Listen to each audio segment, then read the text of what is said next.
80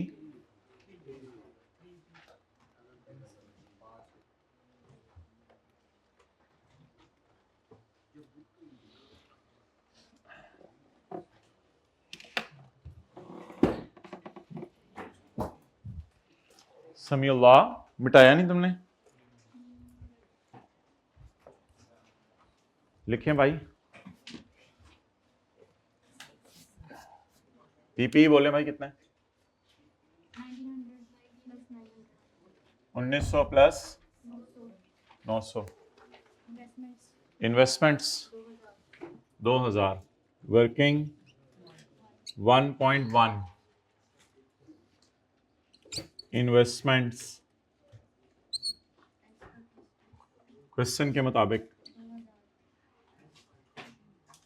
2000। Other assets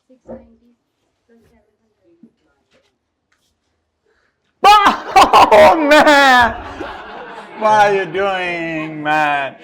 Man. Please have a seat, man. Thank you for this as well.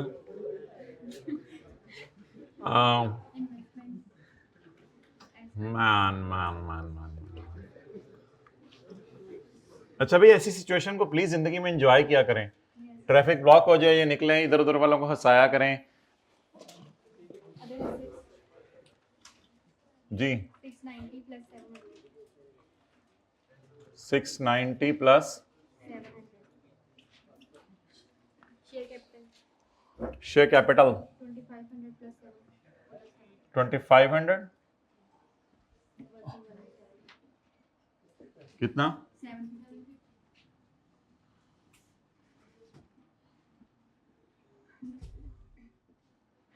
Okay उधर नहीं है बड़े था। अच्छा जी,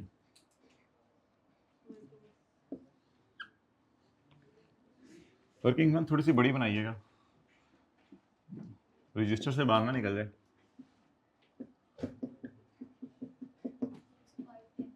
ना तरतीब से चलने। अस्तगफिरुल्लाह, सेकंड लास्ट क्लास है आज एक्स्ट्रा, और सीआरई लिखवाई, एसआरई लिखवाई जा रही है, सीपीआरई लिखवाए बगैर। मैं जा रहा हूं, मुझे नहीं पता किसने बोला, सॉरी। जीपीआरई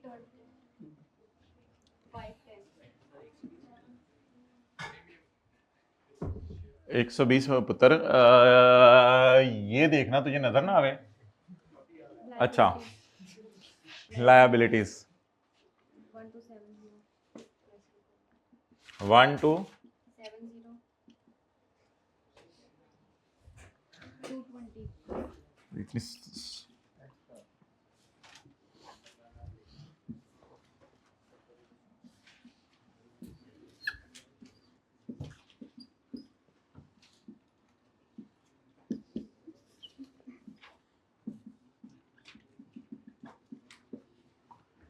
ओके ठीक है, जो हजरात लेट आए हैं वो लेट जाएं, बाकी लोग घंटे बजे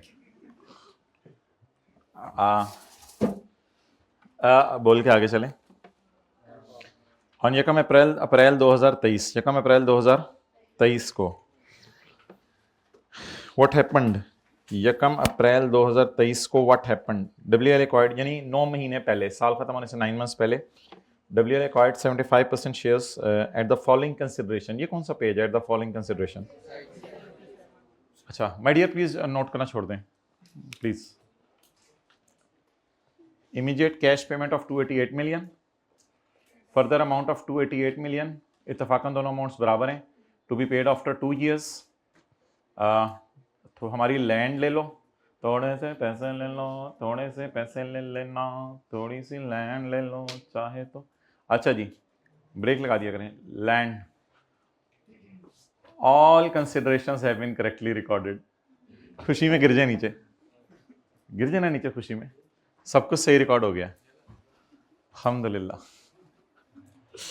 ऐसे करें, all considerations have been correctly recorded in WL books on AQ। Rashid मैंने पढ़ लिया कुछ, but no subsequent adjustment have been made.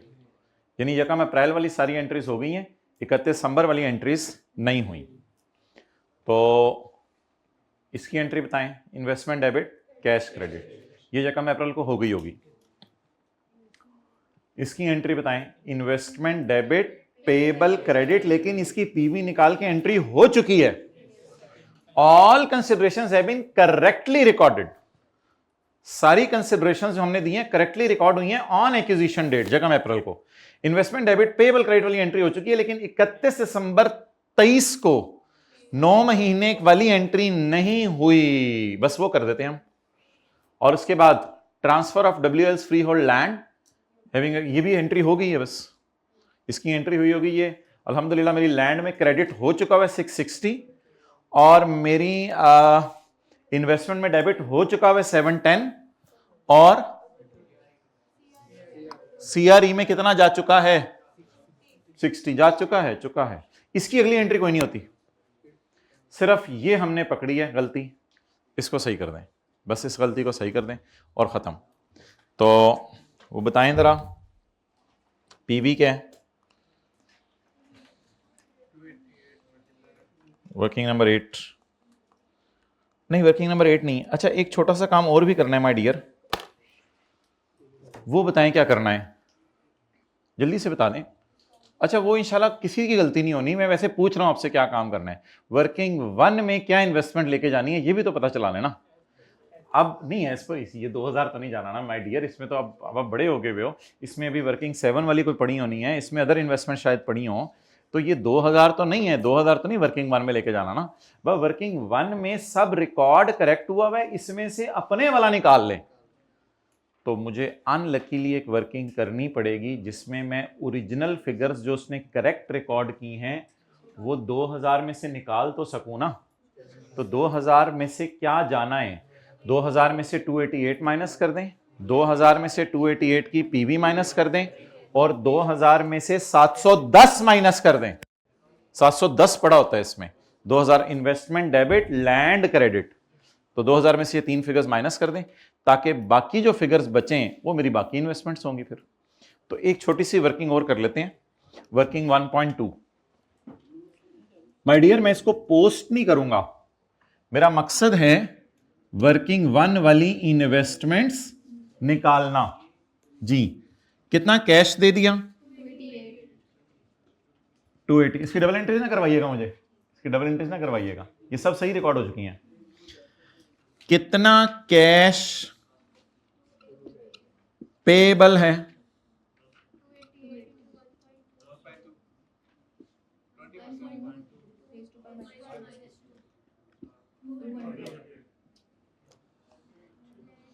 Land given, यार ये 6 वाले जो है ना प्लीज, हाँ तो फेयर, अच्छा फेयर वैल्यू 660 है, लॉस आया हुआ है।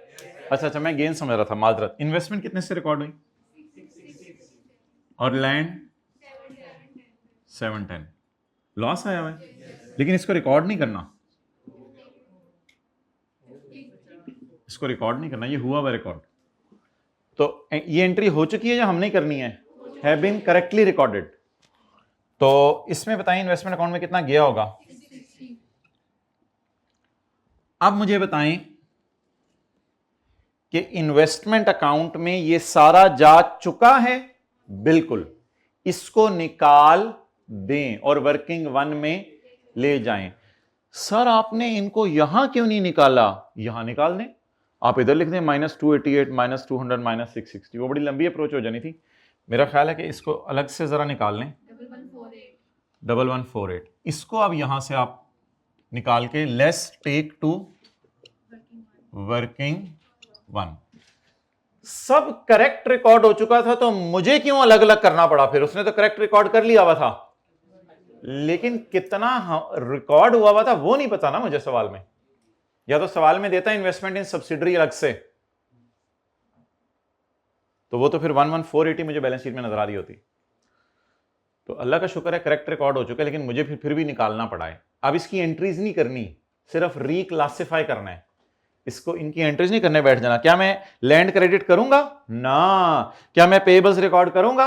ना। मैं सिर्फ 1148 को यहां से निकाल के 1.2 लिख दें, 1.1 लिख दें, वो आपकी मर्जी है। सिर्फ रिक्लासिफाई हुआ है सही जगह पे। चलें जी, यहां तक नोट कर लें। एक एरर भी है, वो भी सही करा दीजिएगा।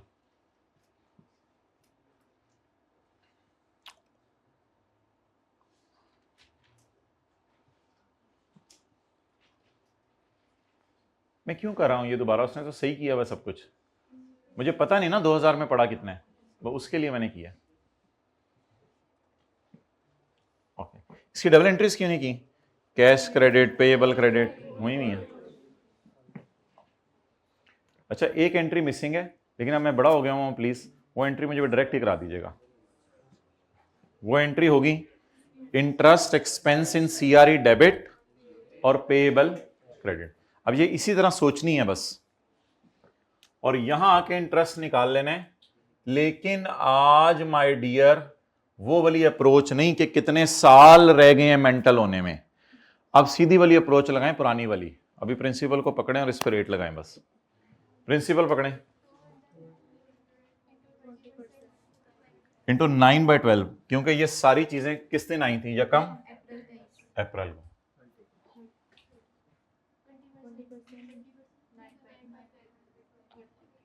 इंटू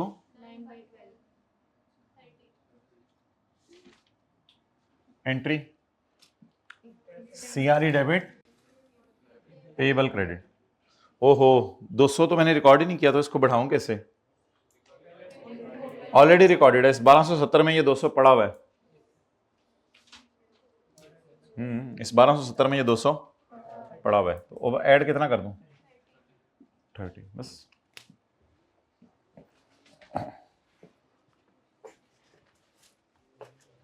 कर ले नोट यहां तक।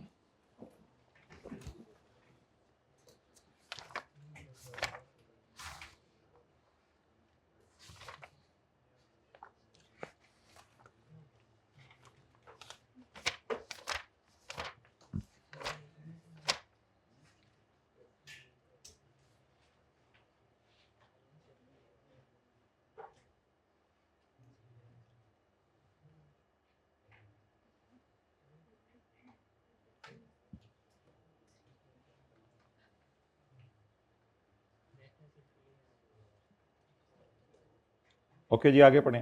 एडजस्टमेंट।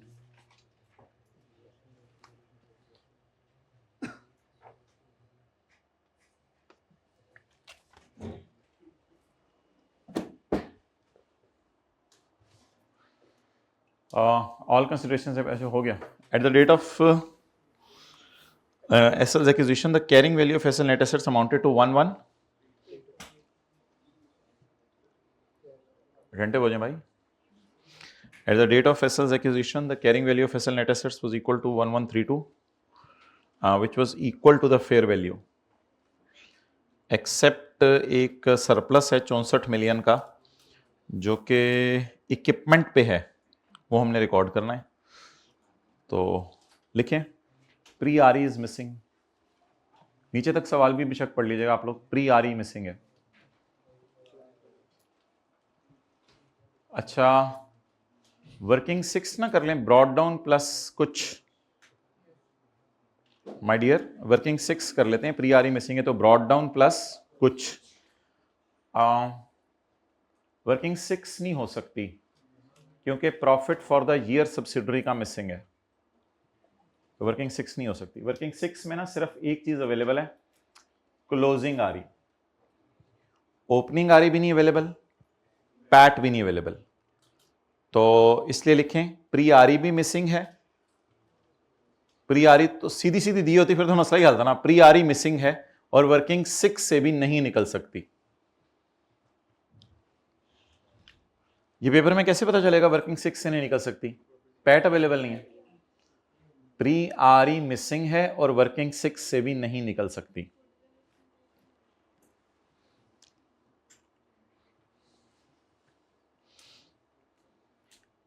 जी, क्या करें?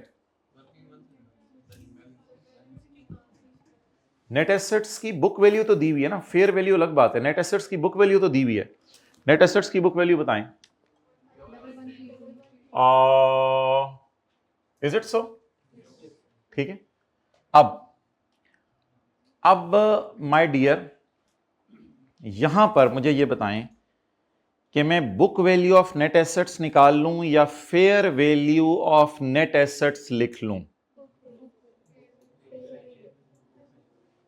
अच्छा मुझे बताएं सरप्लस है या नहीं,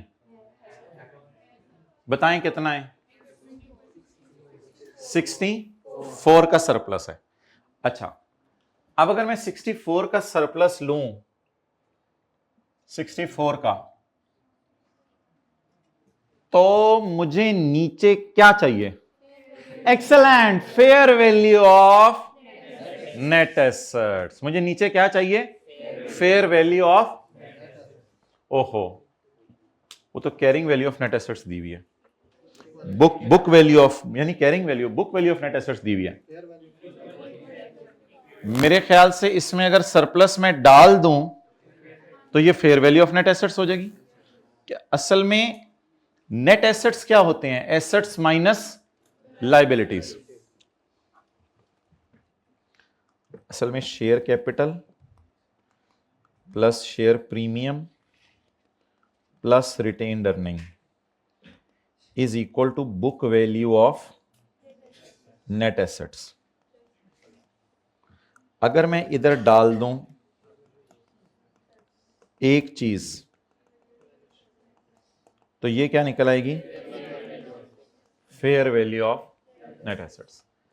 अब मुझे क्या गिवन है? मैं कह रहा हूं बुक वैल्यू में सरप्लस डाल दें ताकि क्या निकल आए? देखिए ना, बुक वैल्यू तो ये है, बुक वैल्यू तो ये है ना, इसमें सरप्लस डाल दूं तो क्या निकल आएगी? Fair value of net assets. तो मैं इस तरह चलता हूं, एक और तरीके से भी आपको चला के दिखा देता हूं। Fair value of net assets, what is book value? 3.2। Actually it is like share capital, share premium and retained earning, क्योंकि ये बुक वैल्यू है। But if I add surplus, अभी तक ये 1132 बुक वैल्यू है, बट आई ऐड सरप्लस, तो ये surplus कितना है? 96। अब मुझे बता दें, book value of net assets available थी, मैंने सरप्लस डाल के fair value of net assets निकाल ली। अब मुझे बैलेंसिंग बताएं, रिटेन्ड अर्निंग कितनी आ रही है? 262। एक ये तरीका। दूसरा तरीका,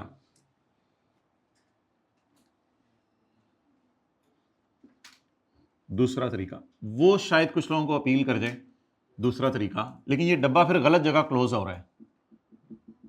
यहां पे लिख लो book value of net assets, इससे तो सारे एग्री करेंगे। अच्छा वो तो सवाल में भी गिवन है, कितनी? 1132, यानी यहीं ब्रेक लगा लो, 1132। आनी तो वही है, 262। अब ये इस काबिल नहीं है कि इस पे एनसीआई का प्रोपोर्शनेट लगाया जा सके, या ये इस काबिल भी नहीं है कि ये वर्किंग वन में हो। एक बिल्डिंग का सरप्लस भी है। अब सरप्लस रिकॉर्ड करें और डबल एंट्री करेंगे 64, और ये सरप्लस रिकॉर्ड करने के बाद अब अल्लाह का शुक्र है ये आ गई मेरी फेयर वैल्यू ऑफ। कितने लोगों को ये जरा ज्यादा आसान लगा है?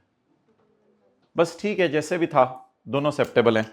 वीडियो रिवाइंड करके देख लीजिएगा, जैसे भी करना हुआ, ये दोनों थे। बहरहाल यार, किसी एक की गलती हो जानी थी, कोई मसला नहीं। प्री आरी गलत निकल आनी थी, बस प्री आरी के अलावा आपके अल्लाह का शुक्र है सवाल में कहीं नंबर नहीं कटने थे। प्री आरी के अलावा सवाल में नंबर नहीं कटने थे। प्री आरी किसी की गलत निकल आती कि उसमें क्या मसला है जी? अब तो बोलने फेयर वैल्यू। बैलेंसिंग बताएं। 1196। मुझे ये ज्यादा आसान लगी है, उसमें थोड़ा सोचना पड़ना था, इसमें सोचना कम पड़ना था। अब अगर वो कहते हैं एनसीए प्रोपोर्शनेट बेस पे है, तो ऑब्वियसली हम 1196 की फिगर चाहिए, हमें 1132 की फिगर नहीं चाहिए। अच्छा जी, डबल एंट्री बता दें 64 की। एसेट डेबिट, ये क्रेडिट, और प्री आरी 262। इस सवाल का सोल्यूशन आपने खूबसूरत करके नोट करना है, क्योंकि इस सवाल का सोल्यूशन मैं अभी देख रहा था, मैंने थोड़ा डिफरेंट तरीके से किया हुआ है।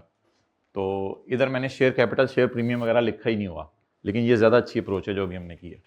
इसके सोल्यूशन ज़रा नहीं ना मत देखें ना, फिर कंपैरिजन करके कन्फ्यूजन्स होती हैं, मत देखें। बेशक एंड पे तस्वीर खींच लीजिएगा या खूबसूरत से करके नोट कर लें। अच्छा, आज किस नतीजे पे पहुंचे, जिस नतीजे पे हम ऑलरेडी काफ़ी दफ़ा पहुंच चुके हैं। Book value of net assets का मतलब होता है इसमें सरप्लस नहीं पड़ा हुआ, fair value of net assets का मतलब होता है इसमें सरप्लस पड़ा हुआ है। तो अगर बुक वैल्यू में सरप्लस डाल दूं जैसे पहले किया है, तो फेयर वैल्यू तो ऑलरेडी आ गई। फिर तो ये दोनों तरीके हैं बैलेंसिंग निकालने। चलें जी आगे। ओ अच्छा, डेप्रिसिएशन पहले काट लो, सॉरी। डेप्रिसिएशन एसआरई में डालने कितनी, अब मैंने कहा वर्किंग 8-9 खत्म कर दें जिंदगी से, यही निकाला करें। 64 डिवाइडेड बाय, यार रशीद 9/12 मैनू भुल जाता हमेशा। मैं एक्विजिशन डेट अपने मत्थे ते लिख लेनी है पेपर पे, बल्कि हाथ ते मत्था ते नजर नहीं आना। सरप्लस एसेट बढ़ है जी, तो भाईजान जिसकी प्री आ रही गलत आनी थी, अल्लाह का शुक्र है उसने डीजे डेप्रिसिएशन और 64 फिर भी सही लिखना था। तो don't take things on seriously. चलें, अब वो एक्शन हो चुका है, एक्शन दोबारा करके दिखाने की जरूरत नहीं।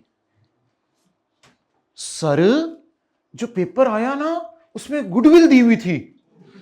सर मैं तो बस उसके बाद तो मेरे से पढ़ा ही नहीं गया सवाल, यानी हम कटते होते थे, उसने कट के दे दी थी।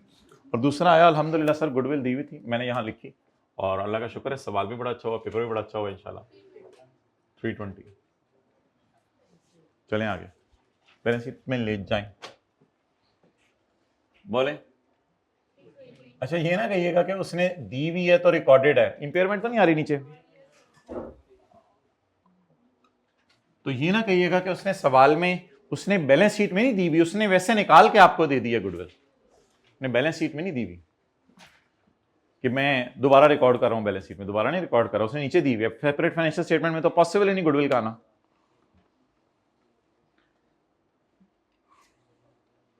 यार इस एडजस्टमेंट को मैं छोड़ रहा हूं, मुझे एडजस्टमेंट 5 का हल बताएं, क्या करना है। एडजस्टमेंट 5 का हल एनसीआई फेयर वैल्यू पे है, एनसीआई फेयर वैल्यू पे है माय डियर। लिखें एस के शेयर की मार्केट प्राइस भी तुमने नहीं दी, कर लो जो करना है। अब तू देख जरा, तूने एस के शेयर की मार्केट प्राइस भी नहीं दी, अब मैं कैसे निकालूं एनसीआई की फेयर वैल्यू। अगर प्रोपोर्शनेट निकालनी होती फिर तो टेंशन नहीं थी। एस के शेयर की फेयर वैल्यू तुमने नहीं दी, तो कटो फिर बैलेंसिंग। हाँ जी,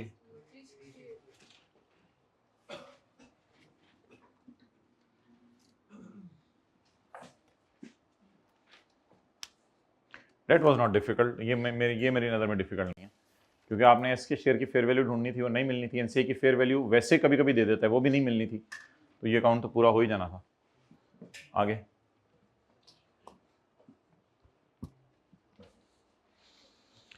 चलें यार, फारग सी एडजस्टमेंट करें।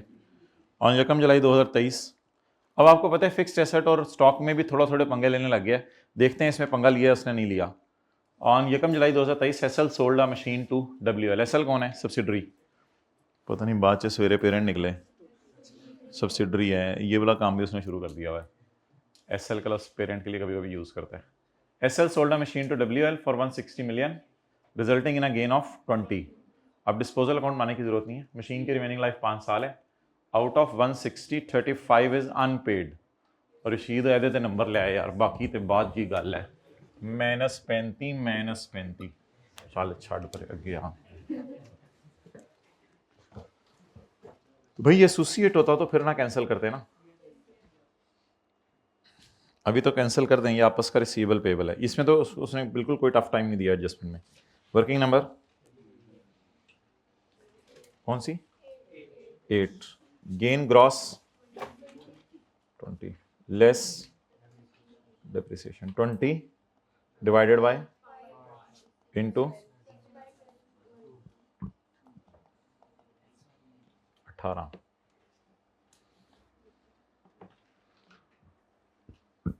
अच्छा, मेरी नज़र में जो बेहतरीन सवाल है ना वो पास पेपर का क्वेश्चन 6 है, जो हमने एंड के लिए रखा हुआ है। उसके बाद 7, 8, 9, 10, 11 5 सवाल आ चुके हैं, लेकिन अभी तक उस क्वेश्चन 6 के लेवल का सवाल नहीं आया। So that's why I am छोड़िंग इट ऑन यू। अगर आप आज ट्राई करके आ जाएं तो बड़ा ज़बरदस्त है, फिर कल क्वेश्चन 6 भी करेंगे। अच्छा, इसकी एंट्री बता दें। बस एंट्रीज आप लिखना छोड़ें, पेपर में बच्चे ने आदत डाली हुई है एंट्रीज लिखने की, एंट्रीज ना लिखा करें, बस ये वर्किंग किया करें। एसआरई डेबिट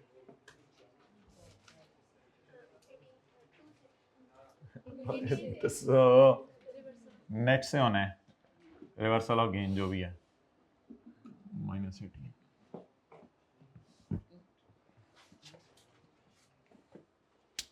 स्लो हो जाए भाई, घर वालों को तो मैंने ये कहा था कि 2:45 तक कॉलेज आ जाइएगा। स्लो हो जाए, ऐसे ऐसे टाइम ज़ाया करें। 0.6 सवाल ही मुक गया है, मेरे तो ख्याल से सवाल पे लगेंगे 35-40 में। और 1 जुलाई 2022, कितने साल पहले? 1.5 साल पहले। जल्दी बोला करें ना, कितने साल पहले? 1.5 साल पहले WL acquired 15 million shares of cute limited. Okay, साथ वाले को देखें। Oh that's nice. Cute limited out of a total 50 million share. 50 million को डिवाइड करें 15 पे तो जवाब मेरे ख्याल से 20 से 50% के दरमियान आ रहा है। कितने परसेंट? 30%। तो ये हमारी दूसरी बीवी बन गई फिर, एसोसिएट फॉर 290 मिलियन। क्या करें 290 का? ये एज्यूम करें रिकॉर्ड नहीं हुआ हुआ या हुआ हुआ है? हुआ हुआ है। टेक 2, वर्किंग 7 कितना? 290।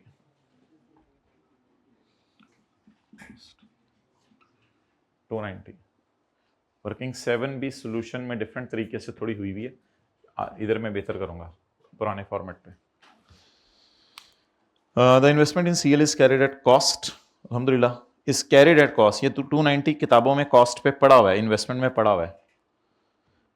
बस ठीक है, यहां खड़े होके बाकी इन्वेस्टमेंट्स निकल सकती हैं, लेकिन अभी क्या करना, आगे बढ़ें। सीएल पेड अ डिविडेंड, तो एसोसिएट ने डिविडेंड दिया है 2022 का फाइनल, वो तो 23 में रिकॉर्ड होगा। देख लेना भाई, 2022 का फाइनल वो तो 23 में रिकॉर्ड होगा, और 2023। अब इसको पेड का लफ्ज लिखना नहीं चाहिए था एक्चुअली। 23 साल कहाँ पेड हुआ होगा, पता नहीं मुझे इसके लफ्ज की आज तक समझ नहीं है, इसने पेड क्यों लिखा हुआ है। ये तो अगले साल पे होना है 24 में जाके। बहरहाल 2023 में भी डिविडेंड 12% है, इस बात को इग्नोर कर दें। हमारे साल अल्लाह का शुक्र है पिछले साल का फाइनल पे हुआ है, तो बैलेंस शीट के एंगल से इसको कुछ भी नहीं करना।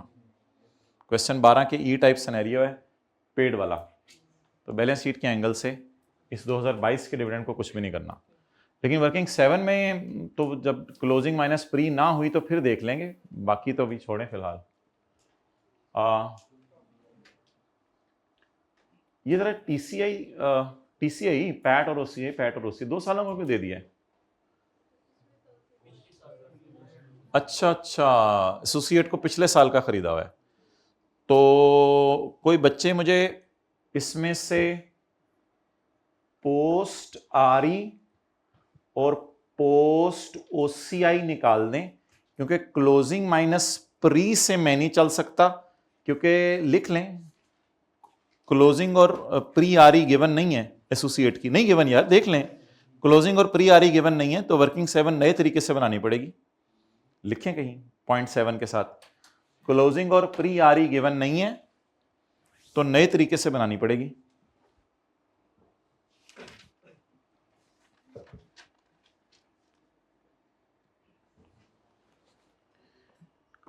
अच्छा,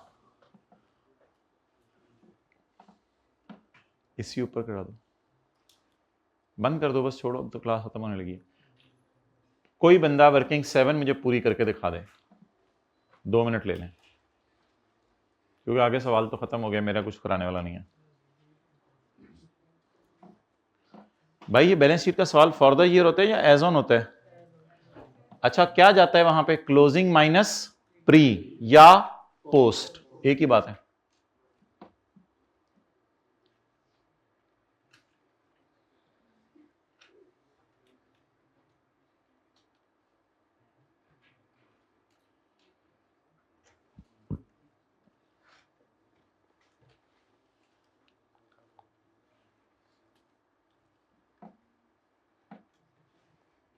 हाँ जी भाई, परसेंटेज लगाइए इन पर 30%।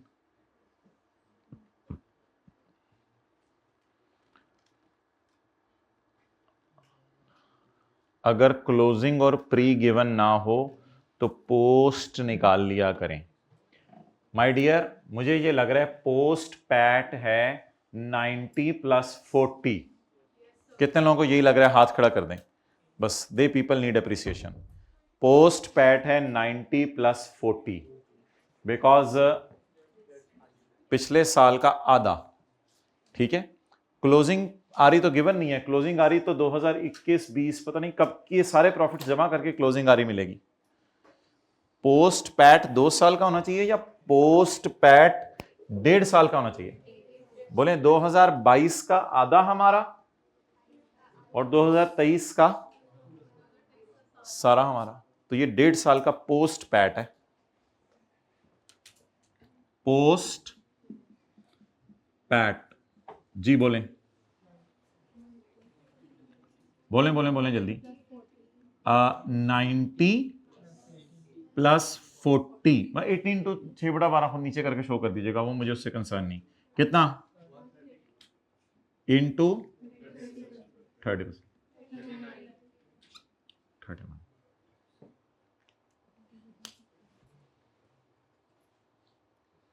That was a good adjustment. I really appreciate this examiner. ये अच्छी एडजस्टमेंट थी।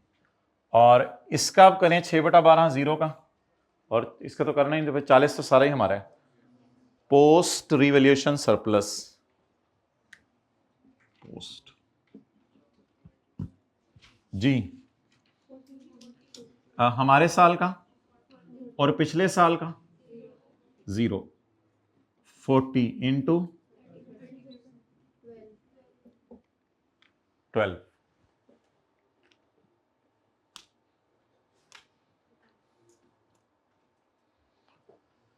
लेकिन माय डियर ये नई मेथोडोलॉजी है, इसमें डिविडेंड्स माइनस होते हैं, इसमें डिविडेंड माइनस होते हैं। Piece share of a dividend नहीं, शेयर कैपिटल ए का नहीं गिवन। क्यों नहीं गिवन है? इंज ना बोलिया करो। इसके 2 तरीके हैं निकालने के, इसके 2 तरीके निकालने के। मैं पुराने तरीके से निकाल रहा हूं, 50 इंटू 10 इज 500 मिलियन। इसकी बैलेंस शीट से उठाएं। 50 into 10, what is this? 500 share capital in associates balance sheet. इसका कितने % बांटा? लेकिन ये तो फुल डिविडेंड है, इनटू मेरा हिस्सा 18।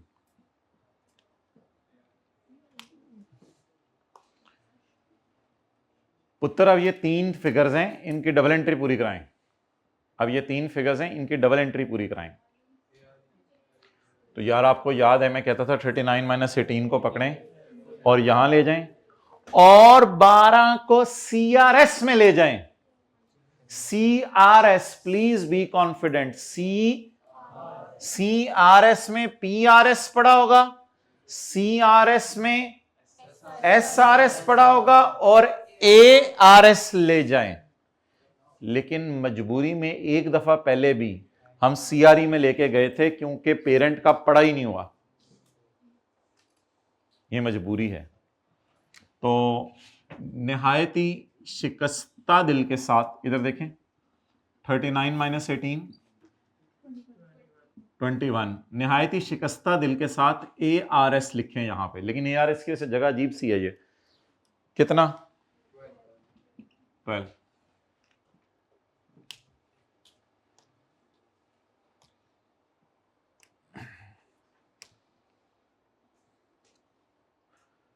मैंने सॉल्यूशन में ना वो गलती से दोनों को जमा करके फिर आई के अपने उस तरह किया हुआ था, मैंने भी वो देख के उस तरह कर दिया। इस हमारा पैटर्न ये वाला है।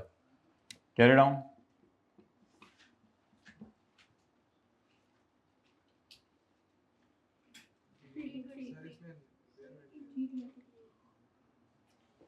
अच्छा, वो अभी 1-2 एडजस्टमेंट्स रहती हैं, सॉरी। चलें जी।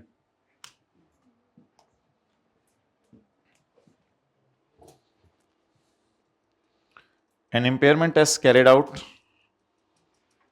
एट ईयर एंड गुडविल कितनी इंपेयर हो गई है? No my dear, try to understand where you can get the marks. Unadjusted figures post करने के मार्क्स मिल जाएंगे। इन तीनों को अल्लाह का शुक्र है आप जमा करके वर्किंग वन में ले जाएंगे, उसके मार्क्स मिल जाएंगे। ये एंट्री नहीं हुई तो इसको आप कर देंगे, ये मार्क्स मिल जाएंगे। यहाँ पे आप 64 की एंट्री भी सही करेंगे, उसको 8 से भी सही डिवाइड करेंगे, आर ही गलत निकलने का चांस है। ये गुडविल आप सही पोस्ट करेंगे, ये एडजस्टमेंट सारे सही करेंगे, ये फेयर वैल्यू वाली बैलेंसिंग 90% बच्चे निकाल लेंगे, ये एडजस्टमेंट में 290 आप अल्लाह का शुक्र है सही लेके जाएंगे। इसमें पोस्ट पैट में मसला हो सकता है, लेकिन डिविडेंड मुझे उम्मीद है माइनस सबने कर ही दिया होगा, पोस्ट पैट किसी ने गलत निकाला होगा। अब बताएं, ये पोस्ट पैट गलत निकला और यहाँ पे प्री आर ही गलत निकली। अब ये दो चीज़ों के ऑब्वियसली 18 नंबर तो नहीं होंगे, इन दो चीज़ों के 2 नंबर होंगे। यू कैन स्टिल गेट 15 से 16 मार्क्स, तो इसलिए परेशान ना हुआ करें। इंपेयरमेंट बताएं कितनी है? 10% माइनस 32 कहाँ लेके जानी है? CR लो, आज ये सुनना था। अब मैं जरूर पूछूंगा क्लास के बाद ये कौन स्टूडेंट था, वो मैं तो जा रहा हूं। 30 कोई नहीं, स्लिप ऑफ टंग इंटेंशनल भी हो सकता है। चलें जी, एनसीए फेयर वैल्यू पे ना, और उसकी इंपेयरमेंट एसोसिएट की 22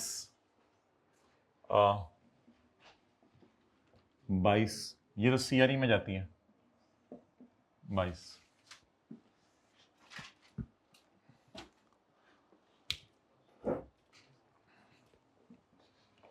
A fair value gain of 48 needs to be recorded in respect of WL's remaining investment.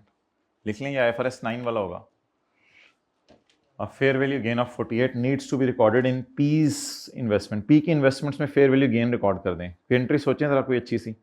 P की सेपरेट फाइनेंशियल स्टेटमेंट्स की एरर है, ये लिखें।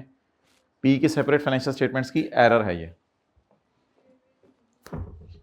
नहीं बस सादा सी एंट्री बताएं। इन्वेस्टमेंट इन्वेस्टमेंट डेबिट, लेकिन ऐसा करें ना, रिमेनिंग इन्वेस्टमेंट्स निकाल लें, अच्छा लगता है।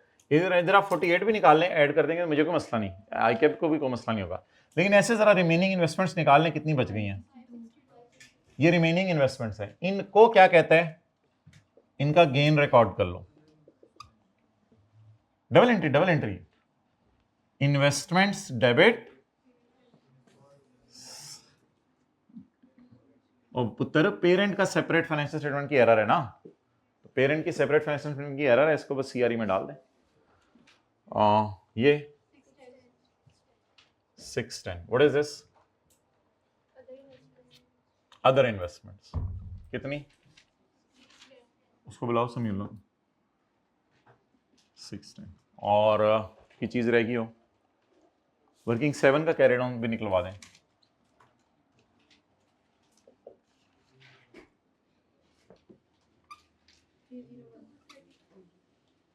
लो ऐसे अब पहली रोज की लड़ाई पैगी भाई, ये लैपटॉप पैक कर दो। 301 कर लो भाई कैच।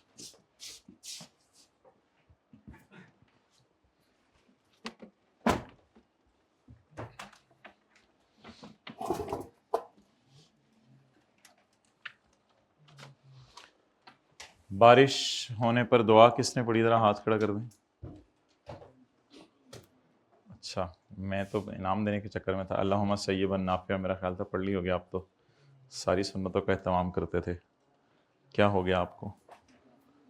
ये बातें किसी ऐसे माहौल में रहा करें जहाँ ये बातें होती रहें, वरना तो फिर मसला ही है। लोग जी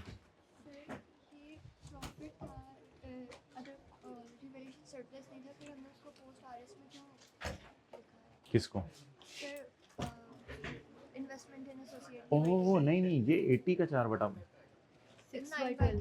80 का 6/12 है, ये तो प्रॉफिट है ना, ये पैट है। ओहो वो ये वाला 40 है।